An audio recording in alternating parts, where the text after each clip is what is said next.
特別個案嘅申請方式去授權合法使用 MDMA 療程。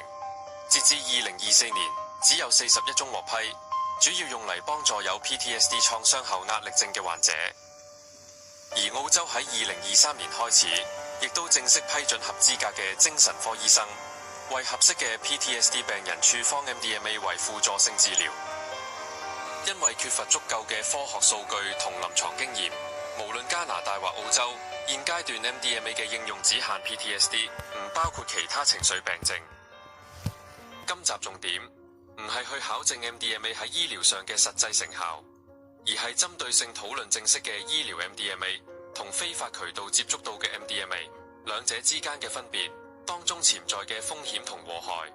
對於最近流出內容涉及叫人返香港做 MDMA 療程嘅錄音，引起廣泛討論。邵子峰一直避重就輕，迴避問題。任何人，你 WhatsApp 我，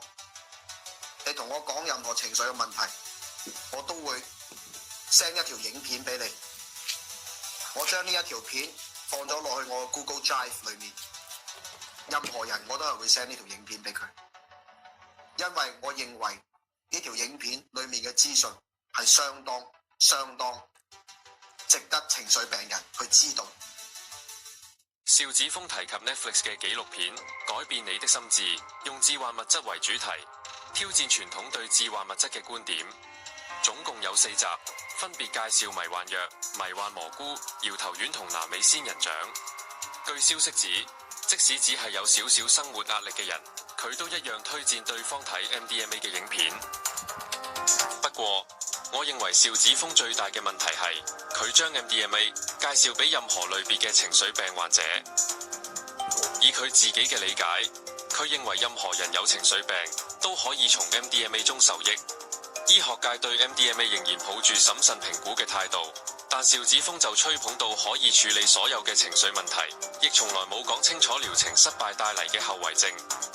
喺網上不斷呼籲有情緒病患可以聯絡佢，加入佢嘅改變同學會。佢亦曾經講過，佢認為每一個人都有 PTSD， 只係程度上嘅差別。頭先我就想講話，我嗰個朋友佢話佢冇 PTSD 咁樣，咁我係失笑嘅。我係對於有人講自己冇 PTSD 咧，即係等同於有個人話我係冇講過大話嘅，係一樣。對於我嚟講，乜嘢係 PTSD 咧？我必須要去同大家講下乜嘢係叫做 PTSD 創傷性後遺係咩嚟嘅咧？我試舉一個例，好簡單。你曾經行過一條路啊，嗰度有間車房啊，車房嗰度有隻狗啊，佢好惡噶，佢有一次爭啲咬到你啊。然之後你每一次經過嗰度啊，你都驚啊，你都回憶起呢一次爭啲咬到你嘅呢個情景啊。然之後令到你咧每一次行呢條路都有心理壓力，甚至你咧每一次行咧你都開始可能心跳加速啊，或者純粹係因為驚啊，或者甚至乎係避開呢條路唔行啊，咁就已經係 PTSD 啦。OK， 咁所以創傷性後遺只係程度嘅大小唔同。其實對於我嚟講，100% 嘅人都有創傷性後遺，所以如果有一個人佢夠膽同我講話佢冇創傷性後遺嘅話，咁啊我祝福佢啦，佢好嘢啦咁 OK， 咁就話喂呢啲係叫做咩？有人話恐懼症啊嘛 OK 係啦，即係一啲恐懼啦，你可以話呢啲係恐懼啦，但係呢啲都係其實嚟自創傷後留低嘅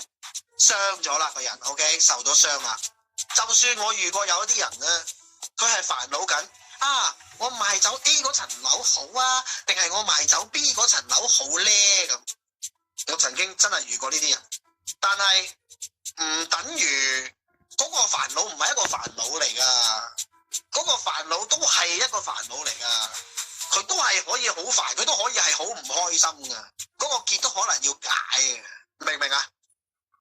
但根據現時臨床標準， PTSD 係需要經歷重大創傷事件，例如戰爭、性侵、嚴重意外、自然災害等等，並出現一系列持續嘅心理症狀，先會被正式確診。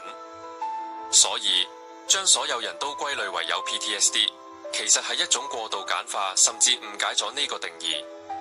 雖然唔少人一生中都可能經歷過創傷，但並唔代表每個人都患有 PTSD。如果好無知咁將日常情緒困擾等同 PTSD， 咁就會令社會模糊咗情緒病之間嘅複雜性同差異，令病人更加唔認識自己嘅症狀。假如有人用呢種一概而論嘅講法去推薦 MDMA， 就更加值得我哋去質疑佢背後真正嘅用意。網上有一個公開嘅個案，曾經接受過正規 MDMA 治療，亦有接觸過黑市 MDMA 嘅經驗。Rachel 嘅童年經歷非常不幸，自小與戀童癖嘅施虐者被迫共同生活多年，最終被診斷為複雜性 PTSD。喺2005年接受咗一個為期3次嘅正規 MDMA 輔助治療，之後對生活感到非常滿意。喺2014年上電視節目